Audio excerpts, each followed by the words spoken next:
Hey guys, welcome back to the official Art Minds YouTube channel, where we post tutorials or time lapses of our artworks to capture our saying, artist freedom. So please check them out. Also check out our social medias and please do subscribe and turn on notifications to find out when we post next. And let's move on to the tutorial. So in this tutorial, I will show you all the necessary tools you would need if you're a beginner artist or shader, as well as some more professional and advanced tools you would need for more detailing in your artwork and your shading. And after this, I will also show you a few of my favorite tips and techniques to use in relation to shading. So let's get started. To introduce a few tools that you would need for a basic sketch and shade, obviously you'd need a pencil. I really like mechanical pencils. After using pencil, you want to use your eraser or a kneadable eraser. So a kneadable eraser is more professional / advanced section for this video because not many people would have these for specifically art, but you can also use a normal eraser, and let me show you how this works. So imagine you have a shading like this or a sketch, whatever it can be. You just erase it lightly so that you can still see it and you can still sketch over it. You can see it. And for the kneadable eraser, you just roll it and you roll it over so that you can still see it, but it's just lightly lifted off of its original color. A more advanced set would have like these pencils. It's a wide range of pencils. To start with, I just had a set of 6 pencils, I think, with an eraser and sharpener. I'll include the image of it right here. I really like this set because it ranges all the way from 3H to 9B, and the difference between H and B, H is for hard. So it means 3 times as hard. This is hard as well as black. And black is also for a softer lead. 9B would be 9 times as soft and black. A few other handy tools to use are some blending stumps and tortillons, as well as this white jelly roll pen. Now, tortillons and blending stumps are basically tools that you could use to blend with, as the name says. There is no huge difference between a blending stump and a tortillon except the size of it. A tortillon handles small areas, whereas a blending stump can blend larger areas using the larger base and the full triangular base, as well as small areas using just the tip.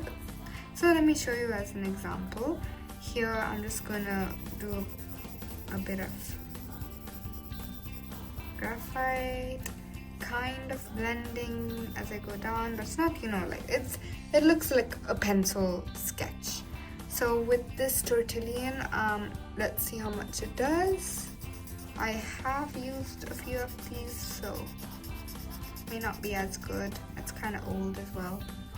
So I'm just blending from the black bit, bringing it into the white bit, just to get a really deep gray.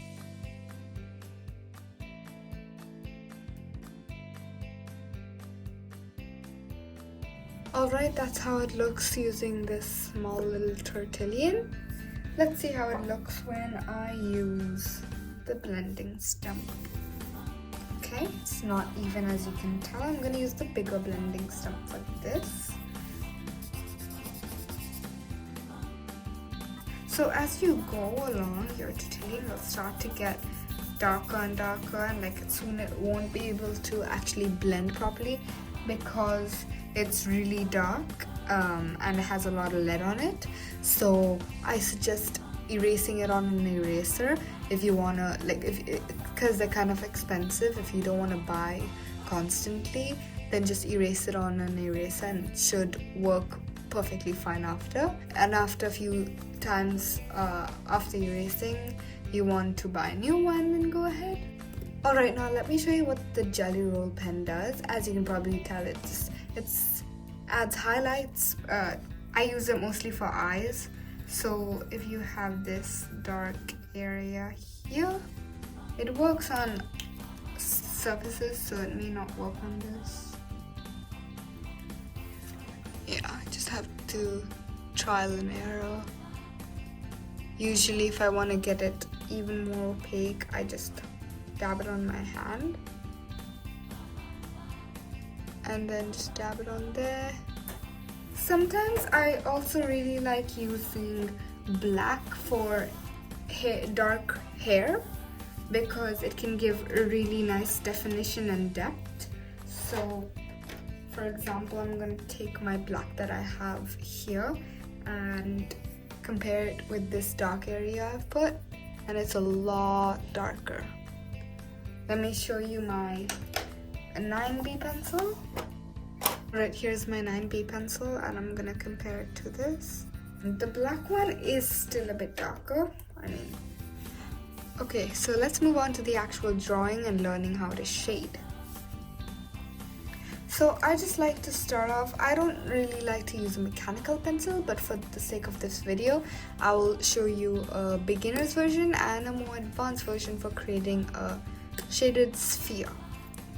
So if you don't have many tools, like I didn't at the start of my process to learning shading, I just used a pencil or an HB pencil or whatever I had at home, and I just made use of whatever I had. So you start by drawing a circle. Alright, I have my circle. I just freehand drew it. If you want, you can trace something, but I just freehand drew it for this video. And then I'm taking my eraser and just erasing the lines so that they're faded, that I can trace them properly and these lines won't be seen in the final image. Alright, now I can still see my sketch, but I'm going to just trace over it neatly, but very lightly so that it doesn't ruin my final sketch. So it's a bit warped over there, but that's fine. We can fix it later in the process. So I have my basic sphere. It's not perfect, but it should do for this. Now, I like to leave a small space here. My light source, by the way, is coming from here. So imagine the sun is just coming through the window and your window's over here and it's hitting your sphere that's on your table. So your table would be here. So I like to leave a small gap here for an extra highlight. And then I'm gonna take my 3B pencil. I like going straight onto the work and just going very lightly around here. Just as light as possible because we're gonna build up layers. Go one direction for now, like how I am doing, in a U-shaped motion. And as you go up, gradually get lighter and lighter. I'm gonna use the 6B pencil, and I'm just gonna do a darker shade down here. And gradually lighten it as I get to the top.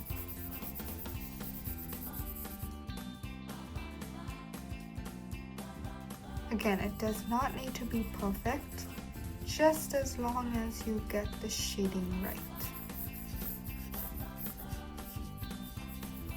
So I want my highlight circle to be exactly here. So I'm just going to shade all around it.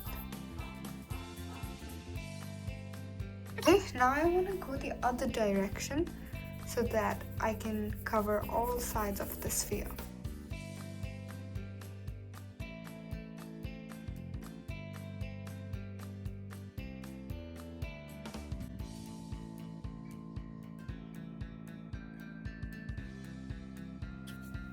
So right now I have this really bad looking sphere.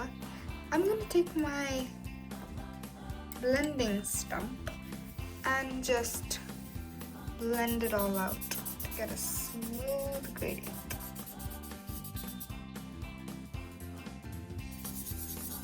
I'm going in circles and in different directions to cover all parts of the paper. It's fine if you go outside the sphere. You can always fix that by erasing it.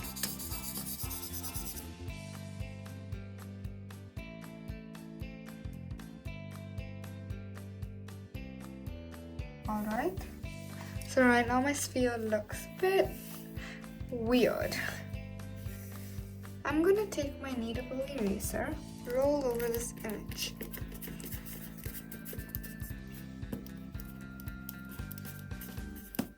Just to pick up that excess lead.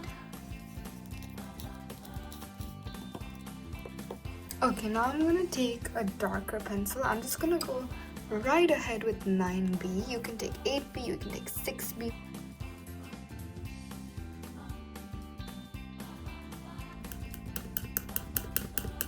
Just gonna create a few more highlights in this section just to show reflectiveness. And once again blend.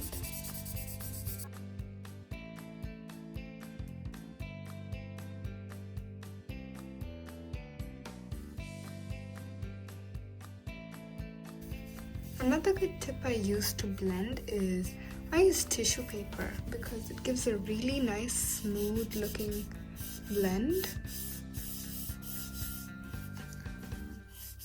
I'm going to add the shadow, which will be somewhere like that,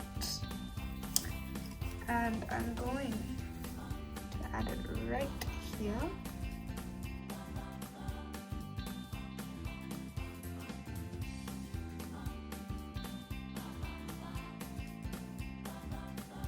Alright, and that's how you create a sphere with shading.